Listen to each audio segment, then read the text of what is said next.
السلام عليكم ورحمة الله تعالى وبركاته. بسم الله الرحمن الرحيم. الحمد لله حق حمده، والصلاة والسلام على سيدنا محمد خير أنبيائه ورسله وعلى آله وأصحابه وسلم تسليما كثيرا. اللهم فقهنا في الدين وعلمنا التأويل وألهمنا رشدنا يا رب العالمين. اللهم إنا نسألك من العلم ما ينفع، ومن من العمل ما يقبل، ومن الأحوال ما تجعلنا بفضلك وكرمك وجودك من أهل قربك ورضاك واختصاصك يا رب العالمين. اللهم علمنا ما ينفعنا وانفعنا بما علمتنا، وزدنا من فضلك علما وعملا وإخلاصا وتحقيقا برحمتك يا أرحم الراحمين. Alhamdulillah. In our lessons on the Tariqa al-Muhammadiyya, we have reached blameworthy following, al-Taqlid al-Madhmoom. And blameworthy following, Taqlid al-Madhmoom, is the third cause of misguidance, of i'tiqad al-bid'ah. We saw that bid'ah primarily is used for innovations in belief, right? So, or in one's religious approach. So, i'tiqad al-bid'ah is blameworthy innovations in belief, right? And it has three primary causes. What are the three primary causes of i'tiqad in bid'ah? Bid'ah in i'tiqad. Firstly is ittiba' al-hawa, following whim. And following whim is the seventh of the blameworthy traits. Right? The sixth blameworthy trait of the heart is bid'ah in i'tiqad, is misguidance in beliefs. The seventh blameworthy trait of the heart is following whim. Misguidance in belief also comes from conceit, ujb. But ujb will be treated a little bit later. The third and final cause of misguidance in belief is at-taqlid al-madhmoom, reprehensible blind following, where you follow another. Right? Now this blind following is itself a blameworthy trait on its own as well. So it's the eighth blameworthy trait of the heart is taqlid. So he'll tell us what it is and why it is harmful. At-taqlid, blameworthy following. At-taqlid, taqlid itself is to follow another unconditionally. Right? So taqlid is to follow another. Generally,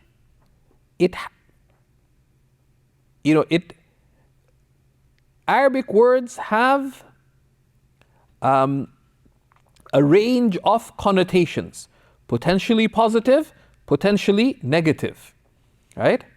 Potentially positive, potentially negative, right? So this needs sensitivity, awareness. Why? Because the idea of taqlid, qallada, is to put a qilada, is to put something around your neck, right? This in Arabic a qilada can be like almost like a like a necklace, so it can have a positive sense, right? But it also has a very negative sense, because you put something around someone's neck to an animal's neck to drag them along. So the same word can be an honorific, can have a positive connotation, but it can also have negative connotations, right? So taqlid, and then this in the Arabic language. Religiously, taqlid is, we will see, got a negative usage and a positive usage. Broadly, you can look at, in a broad sense, there's three ways of following another, right? That you can follow someone generally in what they believe, in their religious ways. And you don't know why you just follow what they do. And in this general sense, it has been censured in the Quran. مَا وَجَدْنَا عَلَيْهِ آبَاءَنَا. That we're following what we found our forefathers upon. Right? Simply because they did it. And Allah subhanahu wa ta'ala asks, what if their forefathers neither knew nor understood? They were wrong. Right? So there's this general warning against unprincipled following, because they could be wrong. Then, in the specific religious sense, this following can be in Iman, Islam, or Ihsan. Right? It could be in matters of beliefs, in matters of practice, and also, it's important to note, in matters of spirituality. Taqlid in matters of belief is not acceptable. Taqlid in merely following another as a basis for belief is blameworthy. Insofar as you simply believe, but the framework, when is following another in belief blameworthy? When you only believe because someone else believes. In your actual belief, why you're a Muslim? Well, my dad's a Muslim. My mom's a Muslim. My uncle's a Muslim. My teacher's a Muslim. In the act of believing itself, في نفس التصديق,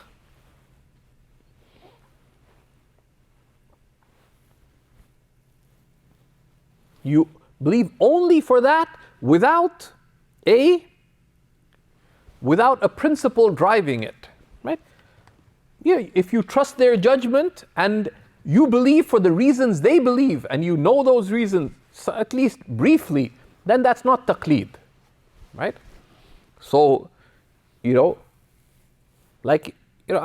have a friend, he, the same day he became Muslim, within half an hour, his wife became Muslim. At the end of the day, both his sons became Muslim. Same day. Now, his sons believed because their father believed. But it's not, alhamdulillah, but it's not taqlid. Why? Because they believed because of the same reasons he believed. Right? With understanding. When it's accompanied with understanding, then it's not blind following, right? It's principled following. So we'll see the definition. But so in matters of belief, this is valid but sinful. When you are able to and have the opportunity to understand. In matters of belief, blind following, which is to follow another without knowing why, is valid but sinful. And it is susceptible for your belief to be shaken.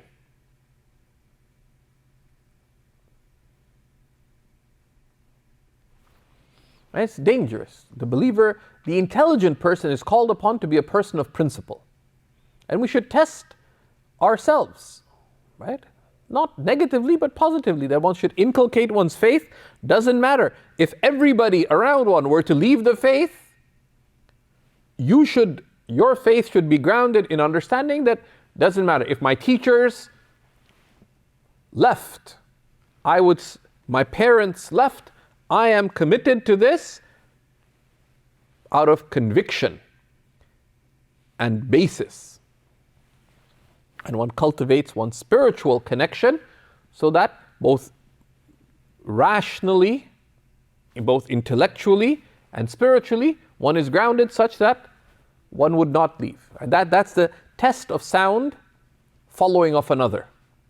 That you know why, and لا يرجع المقلد إن ترك المقلد.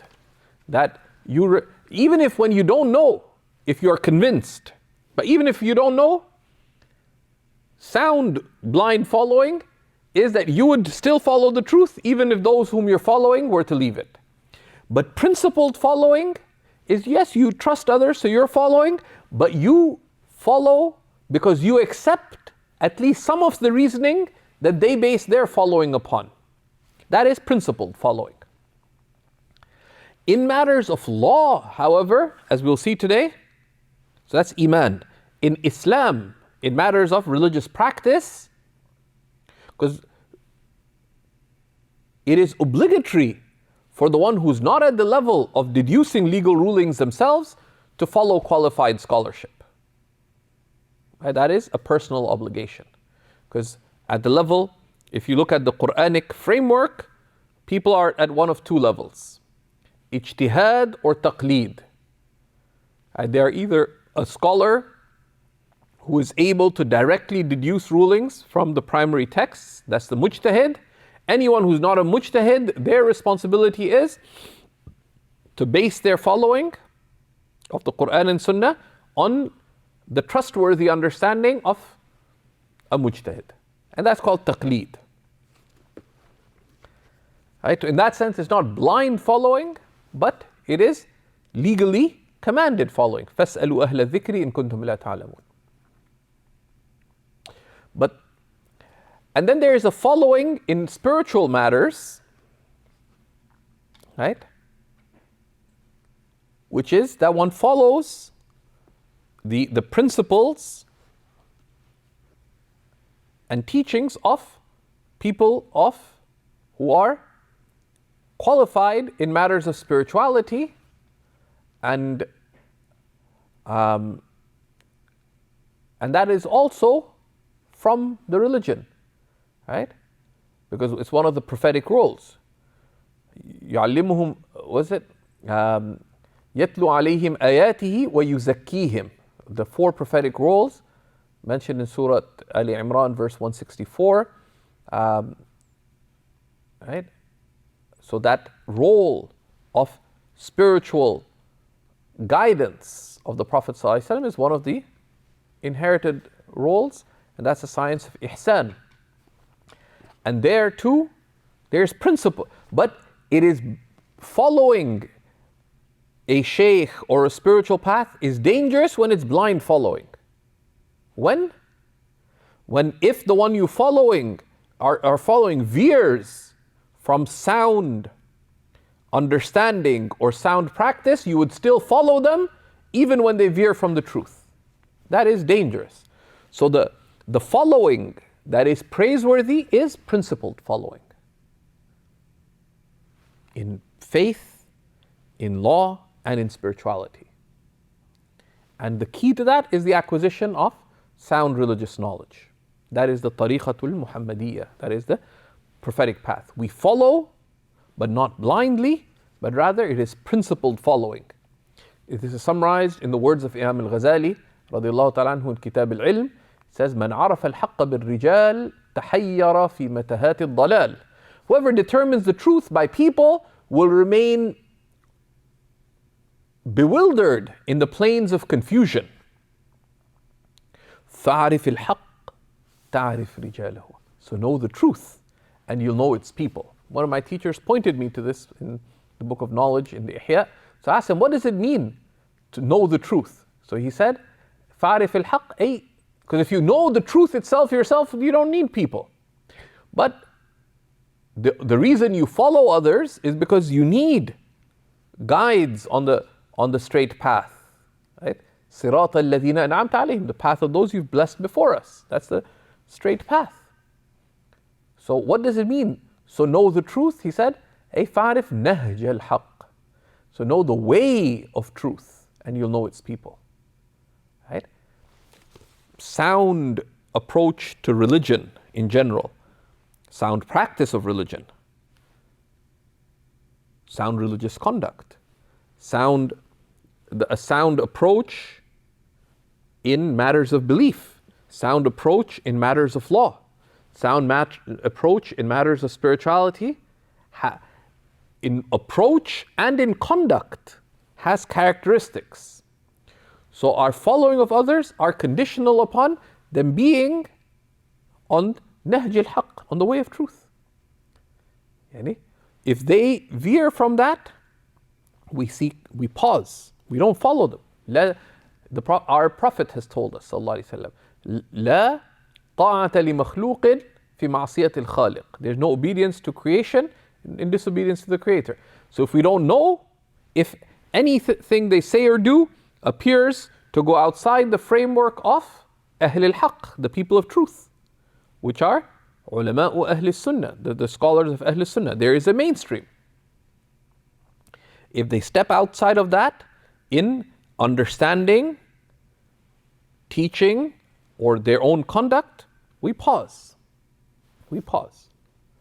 We seek clarification from them or from others. Right? That is this thing within sound Islamic practice. Right? And what is sound Islamic practice? In matters of belief. That which is within the da'irat khilaf of Ahl Sunnah wal Jama'ah. That within the framework of difference of Ahl Sunnah. And a scholar may have a particular choice in matters of belief, because within the Ash'aris and within the Maturidis, there's a range of opinions. If this teaching is within that framework, it is acceptable. If it's not, right, that's a red flag. Because this is fa'arif al-haq, know the truth, right? In matters of belief, someone has idiosyncratic beliefs, that's bid'ah. And we've taken i'tiqad al-bid'ah and how damaging it is. Doesn't matter who they are. They have the biggest turban in the world, or the highest sanad in the world, or the most light on their face. The light on their face because they stay home all day. They don't go outside during the day, right? That's not nur. That's just called lack of sunlight, right? And those are not objective standards, right? In matters of belief, right? So we seek clarification, right? We confirm with discretion. If someone veers from the way of Ahl Sunnah in matters of beliefs, then if it's an error, then we advise them, and it's a test. We find out with adab, etc. We say, you mentioned such and such. However, from what I have found out, this is what the mainstream position is. And if they veer from that, then one may need to consult that. What do I do? One of my teachers has this thing. One consults privately, but the truth is above everyone. Similarly, in matters of law, whether in understanding of religion or in their own practice. Now, a scholar may take an opinion from another school due to personal circumstances or consideration of public benefit. Right? But what is al-haq? Right? What is the truth when it comes to matters of practice? Ma'alihi ahlus sunnati wal jama'ah, which is ما كان داخل دائرة اختلاف المذاهب الأربعة, that which is within the framework of the difference of opinion within the four schools. Right? A true scholar would either be a faqih themselves, a true scholar would either be a faqih themselves, so they base their action on their own religious understanding, but their practice corresponds to what are sound opinions. And we're not talking about minor things, because someone may, the practical implementation of something may differ. So we're talking about the limits. Right? For example, don't be fickle about it, because some things, for example, I'll admit, for example, first person, that, for example, in giving the adhan, I get very distracted if I put my fingers in my ears. Okay? I get very distracted.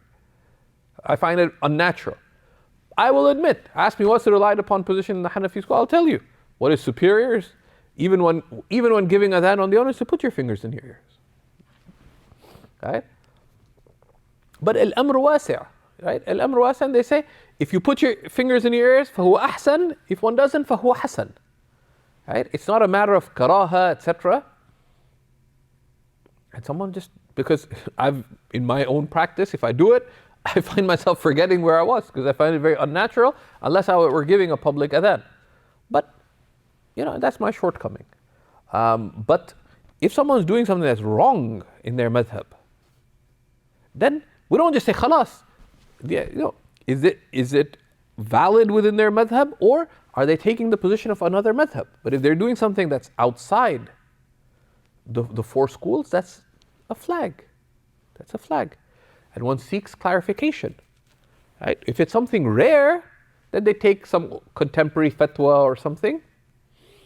That should make one consider. But if it becomes a repeated practice, particularly if connected with, things that put their authority in question and so on, and that's something that needs consideration. But at the same time, one should not be hasty, because there are certain things that one may find unusual, but religion is not بالتشهي, by whatever you feel like. For example, in the Hanafi school, an elderly man touching the hand of a woman, what is the ruling of it? The ajuz, an elderly man, if they touch the skin of a non-elderly woman,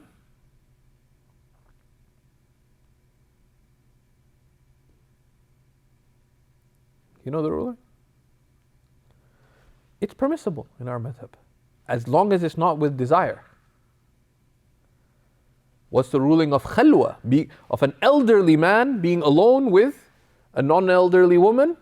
In our madhab, it's not haram.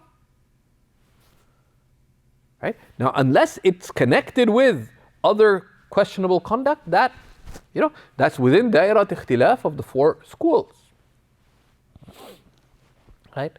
So, we judge by the law, unless there is some clear harm by the standards of the Sharia, that this is a harmful thing. Then, that would make one question. But there, one takes things back to the people of knowledge. فَاسْأَلُوا أَهْلَ الذِّكْرِ. One refers to people of knowledge. That's how one builds one's religious understanding. Someone made a mistake. How does one deal with that? Right? So one is driven by principle, not by a mob mentality. Right? That the mob is saying such and such. The mob, is not one of the criteria for anything in our deen. But we are people of principle. We are people of principle and people of conscience. That when iftakinnas, that you also have your but your own conscience applies only to you. You cannot warn others on the basis of your conscience. I feel uncomfortable with this is a hujja qasira. It's limited to you. I hesitate about such and such. You cannot use that to warn someone else. ما لكم كيف تحكمون? What's wrong with you, and what do you can exercise caution, anything, but your conscience does not allow you to think ill of another. It allows you to be cautious about another, but you cannot think ill of them. So this is an important muqaddimah, because this idea of blind following has practical life consequences when it comes to our religious practice. We wanted to give this muqaddimah about it, whether it has to do with matters of belief, because broadly the aspects of deen are iman, Islam, and ihsan, faith, law, and spirituality. And in each there is an understanding and a practice, an understanding of it and a practice of it. right? And someone worthy of following, we consider these aspects. Okay. So let's start looking at what Imam al-Birgivi rahimahullah ta'ala says. He says rahimahullah ta'ala, وَأَمَّا التَّقْلِيد, as for blind following, right? وَهُوَ الثَّامِنُ مِنْ آفَاتِ الْقَلْبِ, and this is the 8th of the blameworthy traits of the heart. وَهُوَ الْاقْتِدَاءُ بِالْغَيْرِ بِمُجَرَّدِ حُسْنِ الظَّنِّ مِنْ غَيْرِ حُجَّةٍ. It is to follow another by mere good opinion of them, without proof, right? Without proof. وَتَحْقِيق, and without confirmation, meaning of why they're doing so, right? So you don't know why you're following them. وَذَا لَا يَجُوزُ فِي الْاعْتِقَادِيَّةِ, right? وَذَا لَا يَجُوزُ فِي الْاعْتِقَادِيَّةِ. Like this following, this blind following is not allowed in matters of belief, right? Which is to follow another in believing itself, right? Right? Right? This is in the believing itself, not in the details of belief. The details of your belief need to correspond to the truth. What the truth is, mainstream Islamic beliefs. But why do I believe in Allah? Why do I believe in the Messenger of Allah? You should have some basis for the belief, right? بل لا بد له من نظر واستدلال ولو على طريق الإجمال. Rather, in matters of belief, you need to have consideration and reason, even if it is brief, right? Even if it's something as simple as, I believe in Allah because creation requires a creator. I believe in Islam because the Quran could only be from Allah. Now you don't know how to explain that, etc., right? So there's also Taqlid, and the opposite of Taqlid is Ma'rifah. It's to have a basis of why you believe. It is, in a sense, a continuum as well. You either have no clue why you believe, or you have some clue why you believe, right? So there's a basic amount, which is even a basic sense of why I believe. This is basically enough, so it's not blind following anymore. But to the extent that you're far away from things that challenge your faith, the less understanding that is sufficient. The more you are surrounded by challenges to your faith, either internally, you just have a lot of questions yourself, or you are surrounded by an environment or circumstances where there's more questions, then the threshold of understanding that you need, either to address your own inner questions or to address the questions around you, the threshold becomes higher. And if you do not take the means of addressing your inner questions sufficiently, or the questions that surround you sufficiently, then you are sinful. Because your faith becomes susceptible to being shaken.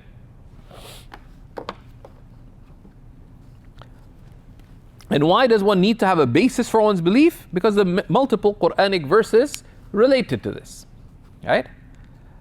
Amongst them is that Allah subhanahu wa ta'ala tells us, قال الله تعالى قل انظروا ماذا في السماوات والأرض.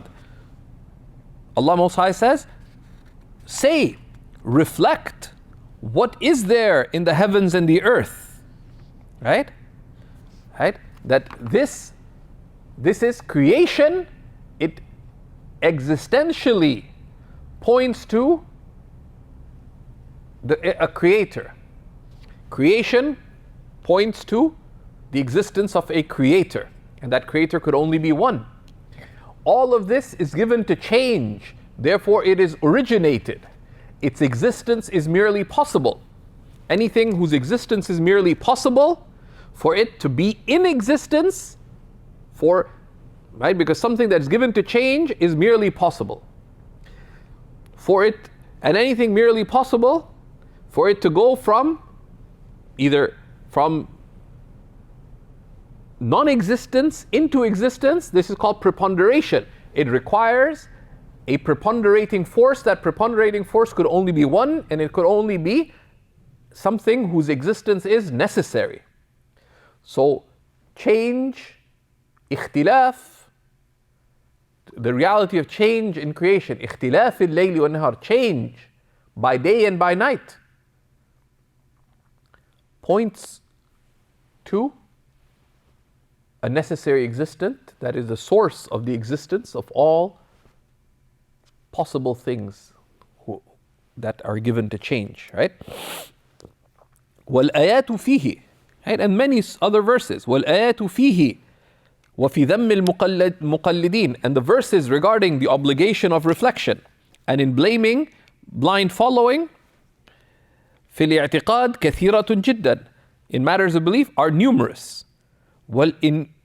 والإجماع منعقد عليه, and there is consensus that one is commanded to reflect and reason, right? And there's some details and nuances regarding this which are discussed in the works of Aqidah, right? There are some scholars who said no, mere following fulfills the divine command, but that's a minority opinion.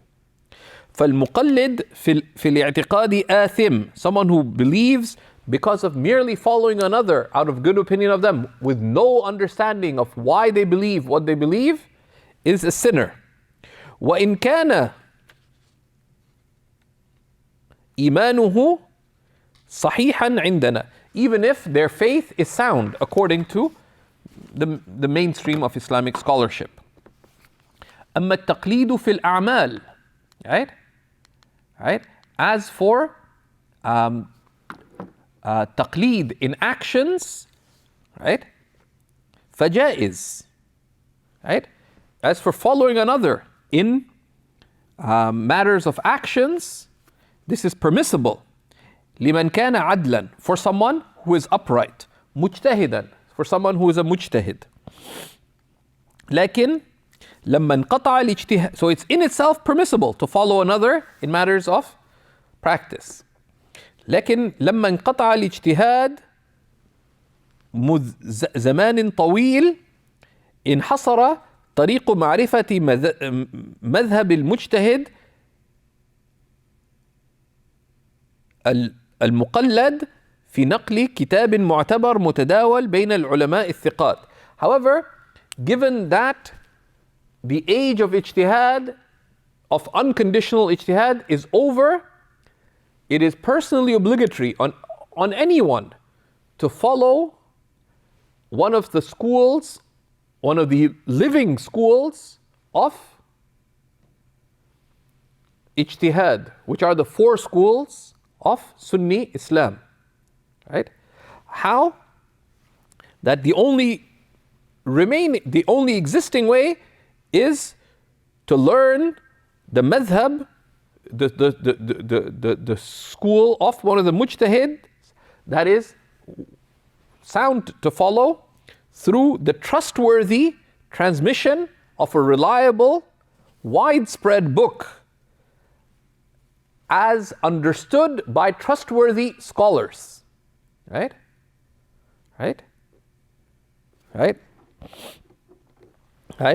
So one does not consider other than the ulama. An alim is man talaqqa al-ilma an al-ulama. Man talaqqa al-ilm min ahlihi ala wajhihi. Alim is someone who has attained knowledge in the recognized ways from recognized scholars. So a researcher is not an alim, even if they acquire more knowledge than all the scholars combined. Right? Al-ulama warathatul anbiya. The scholars are the inheritors of the prophets, right? And the inheritance requires a living connection, right? And aspects, the proofs of that are many. Right? So the way of, so in matters of religious practice, it is obligatory that one acquire knowledge by, on the basis of transmission from relied upon books that are widespread. You can't just go, now we're in the age of manuscripts now. Anybody can find anything, anywhere, at any time. Just Google it, you'll find the manuscript. Right? Sometimes I'll be in conversation with a shuyukh, and they'll talk about a book. During the conversation, I'll Google it, I'll find multiple copies of different manuscripts. You cannot base your religious understanding on random manuscripts. Just because something has the name of somebody on it does not mean it's reliable. Right? It has to be from a recognized book that is mutadawal, that is widespread between the scholars who are trustworthy. A book that has been corrected, musahhah. Right? لمن قدر على مطالعته, that has been corrected by someone able to access and understand that book. واستخراجه, and was able to derive rulings from it. فلا يجوز العمل بكل كتاب. It is not permitted to act upon what's in any book. ولا بقول كل من تزيى بزي العلماء. And it's not permitted to act upon the opinion of anyone who dresses like the ulama. Right? So this is in matters of practice, that there is principled following. And one needs to be very, very careful about that. And there's all kinds of people online. Sometimes it's interesting what they have to say, but you have to be very, very careful. Because now, anybody who has extra time, they spend their time, they say beware of the hyper specialist. They specialize in something, but what is their relationship with the ulama? What do the ulama say about them? Are they trustworthy? Right? Are they trustworthy? And of course, there's a thing of khalif tu'raf. Say and do something unique, and people will know who you are. Right? So people come up with theory and the academic method. Right? That you can't just say what other people say. You have to say something new. Right? So that disease, which is innovation, right? Of bid'ah. Just say something nobody else has said. Everybody praises, such and such scholar or such and such work. Critique it, deconstruct it, come up with your own theory. Right? That's not the nature of sacred knowledge. Right? Because this is the basis of this. It is truth transmitted. It's truth transmitted. And it's the trusted application of transmitted truth. Right?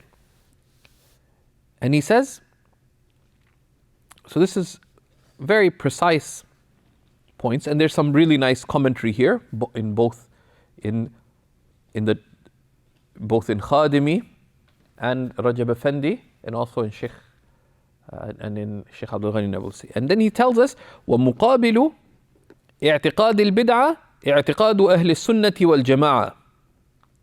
Right? And the opposite of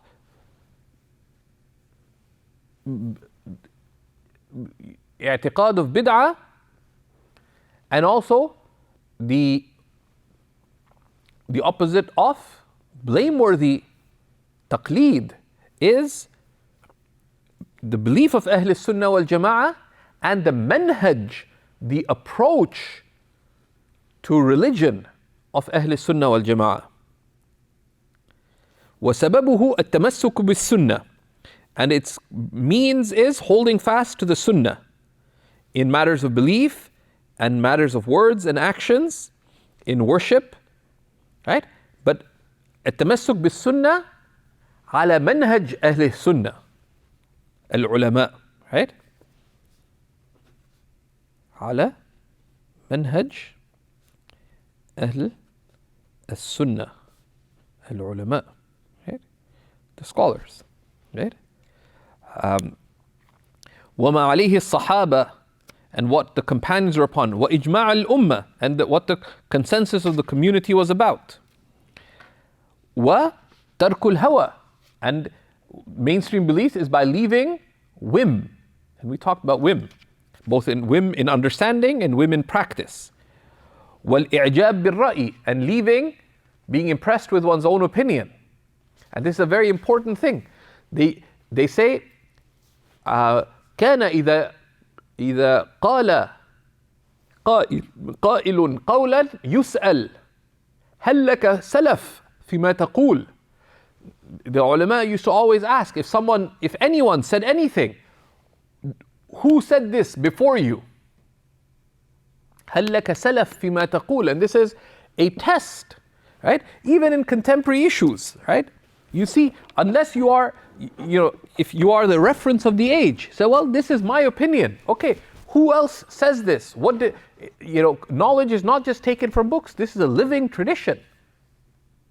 And the greatest scholars, one of the great scholars of the subcontinent, he was advised by his teacher, who was one of the reference points of scholarship in the 20th century. He advised that, my son, always consult those senior to you. This is true when you're a student, but also when you're a scholar. So when you're a student, consult your teachers. When you become a teacher, continue to consult your teachers and the other senior scholars. So one day you'll become a senior scholar. Consult those senior to you. It says when you become one of the senior most scholars, consult your peers. And then this sheikh predicted, he said, one day you will become, there will be no one more senior than you. He said, then consult your juniors, but always consult. Always consult. Right? Because this is an amana, this trust that is ilm. Right? This is the basis of the honor of the human being, but it is heavy. It's a qawlan thaqila, it's a weighty word. Right? This is part of the amana. Allah subhanahu wa ta'ala offered the trust to the heavens and the earth, and they refused to bear it. Because ilm is the framework for moral responsibility. And they realize what grave consequence it is, because the ilm is the basis of judgment on the Day of Judgment. So it is great honor, but great responsibility. Say, كل تكليف, the way Shaykh Hassan al-Hindi put it, كل تكليف, كل تشريف يقابله تكليف. Every honor comes with responsibility. ولا تشريف بلا تكليف. There's no honor without responsibility. Right? عادة. So, and being impressed with one's own opinion, this is one of the things that we have good opinion of everyone, because they may not say, well, this is what so-and-so said. But one of the ways on big issues, for example, when people state something, simple question, who else says this? And one of the ways to see which scholars to follow is politely to ask a question that, and with adab, etc., to ask, and this idea that you cannot, there's a questioning that is out of lack of adab, which is a questioning, say, where do you get this from? But even if someone asks with bad adab, a person of principle has basis for what they say, right?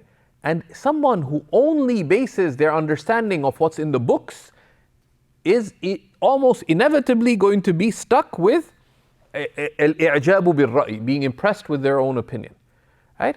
A good sign is they consult their peers and they consult those senior to them. Because that's what you see from the senior most ulama. I was talking to one of the senior scholars of our time, Dr. Mahmoud al-Masri. And he mentioned that he visited one of the senior scholars who's, in terms of seniority, he's at the level of at the age of his teachers. And Dr. Mahmoud started crying. He said, when met, he took me aside and said, I have a few things I want to consult you about. And this Shaykh, he's now in his late 80s. Right? He's at the age of the teachers of Dr. Mahmoud, who's just below 60. But and that of course tells you about the seniority of Dr. Mahmoud, of Shaykh Mahmoud al-Masri. But this is the approach that even the senior most ulama, they consult. Right? And then you have young scholars, and you have to be very wary. And that's why there's warning that's come about taking knowledge from al-ahdath of the young. The Sahaba questioned, why would Sayyidina Umar ibn al-Khattab include in his consultation a young boy such as Ibn Abbas? So Sayyidina Umar said, ذاك الفتى الكهول. That is that's the young man who is wise. له لسان سؤول وقلب عقول. He has a tongue ever asking, and a heart, meaning a mind here, ever reflecting. But of course, but it's noteworthy what? It's not just that Sayyidina Abdullah ibn Abbas simply thought a lot about knowledge. له لسان سؤول. He's a tongue always asking. That even though he attained what he attained of being tarjuman al-Quran, the great interpreter of the Quran, in the lifetime of the companions, he was always consulting those senior to him. And he was consulting his peers after them. So this is something. So what is the cause of veering from both the beliefs of Ahl Sunnah, but also the approach of Ahl Sunnah? One is not holding fast to the Sunnah. The Sunnah is a standard in practice, in understanding and in practice. But what is the Sunnah? Is ma'alayhi ulama Ahl Sunnah. And what the scholars of Ahl Sunnah are upon, both in understanding but also in practice. Right? Because the way of Ahl Sunnah is both an approach and an attitude. Right?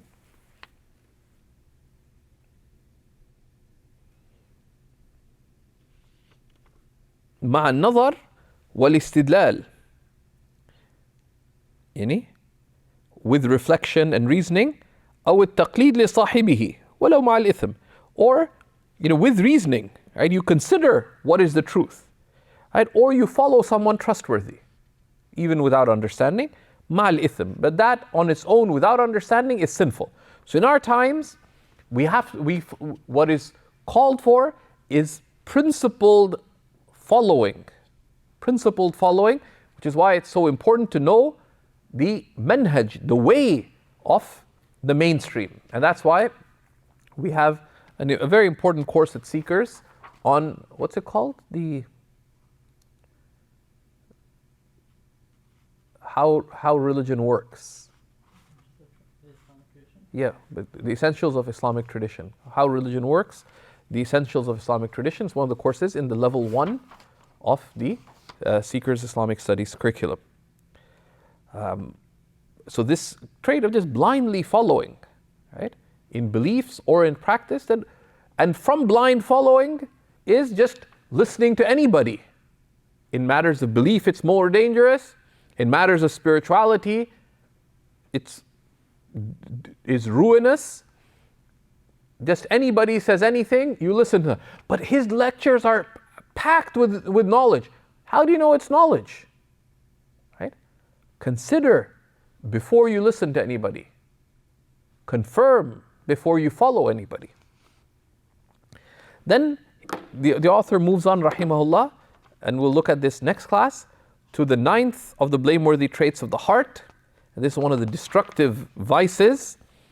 And this is something that every act we need to guard ourselves from, which is showing off in good works, ar-riya. Right? And this is something that until and unless one rids oneself of it, you should always assume that there is some actual or residual riya there. Because ikhlas is al-khalas min al-riya. Sincerity is to be freed of any ulterior motives, any showing off in good works. And ala lillahi ad-dinul khalis, right? Truly Allah alone, for Allah alone is pure, sincere religion. And until one's devotion is lillahi rabbil alameen, purely for the sake of Allah, the Lord of the worlds, until then, there is some admixture. That admixture is either explicit or partial ulterior motivation, right? Riya. And the whole spiritual path is tark al-riya wa tahqiq bil-ikhlas, right? And for those interested, you can read the opening of Risalat al-Tawheed of Wali Raslan al-Dimashqi about that. كلك شرك خفي. وصلى الله على سيدنا محمد وعلى آله وصحبه وسلم والحمد لله رب العالمين.